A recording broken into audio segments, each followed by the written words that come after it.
তো বন্ধুত্ব কখনো হারায় না, বিশ্বাস করুন। আপনারা আমার কথাটা বিশ্বাস করলেন কি না জানি না, কিন্তু সত্যি সত্যি বাড়িতে বন্ধুত্ব পাতিয়ে দেখুন, বন্ধুত্ব কোনো দিন হারায় না। বন্ধুত্বের সঙ্গেই তো, যে বন্ধু তার সঙ্গেই তো ঝগড়া হবে, মনোমালিন্যতা হবে, ভুল বোঝাবুঝি হবে, আবার ভরসাটা থাকবে। বন্ধুরা, আজকে আরেকটা ব্লগ নিয়ে চলে আসছি বাড়ির রান্নাঘর থেকেই। আমি দেখাবো, একজনকে দেখাবো, কিন্তু তার আগে একটা কথা বলি। আপনারা চেনেন, আপনারা তো প্রতিদিনই আমার ব্লগে ওকে দেখেন। ধরুন, আমাকে একদিন একজন প্রশ্ন করেছিলেন যে তুমি কারোর আদর্শ হতে চাও না কারোর বন্ধু হতে চাও? আমি বলেছিলাম আমি কারোর আদর্শ হতে চাই না, আমি কারোর আদর্শ হতে চাই না, আমি বন্ধু হতে চাই। বিশ্বাস করুন, জীবনে না অনেক সম্পর্ক আসে যায়।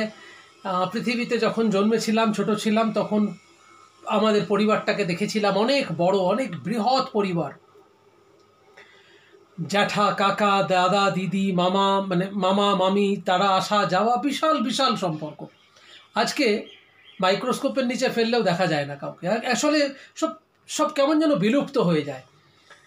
যেমন ধরুন, কখনো মা চলে যান, কখনো বাবা চলে যান, জ্যাঠা জেঠিরা চলে যান, ভাই বোনেরা বড় হয়ে যাওয়ার পর তারা আলাদা হয়ে যায়, সন্তানের বিয়ে হয়ে যায়। যেমন আমার মেয়ের বিয়ে হয়ে গেল, সে আলাদা হয়ে গেল, সে তার শ্বশুর বাড়িতে চলে গেল।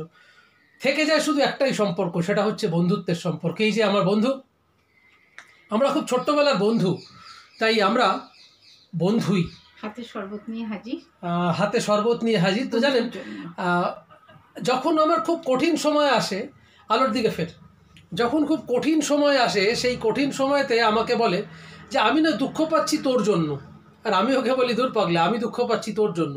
তো জানি না কে কার জন্য দুঃখ পাচ্ছি, কিন্তু বিশ্বাস করুন আমরা একে অপরের জন্যই দুঃখ পাই। তো বন্ধুত্ব কখনো হারায় না, বিশ্বাস করুন। আপনারা আমার কথাটা বিশ্বাস করলেন কি না জানি না, কিন্তু সত্যি সত্যি বাড়িতে বন্ধুত্ব পাতিয়ে দেখুন, বন্ধুত্ব কোনো দিন হারায় না।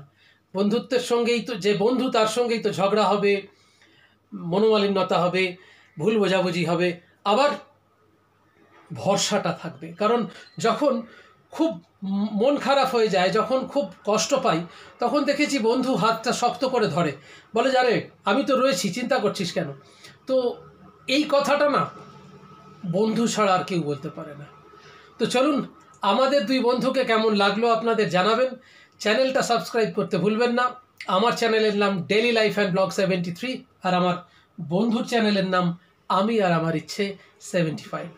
দুটো চ্যানেলকেই আপনাদের সমর্থন, দুটো চ্যানেলেই আপনাদের সমর্থন আশা রাখবো, এই অনুরোধটুকু রইল। ভালো থাকুন, সুস্থ থাকুন, বন্ধুত্ব করুন। কারোর আদর্শ হওয়ার প্রয়োজন নেই, কারণ সেই আদর্শের কোনো মূল্য নেই, জানেন। টাটা, ভালো থাকবেন।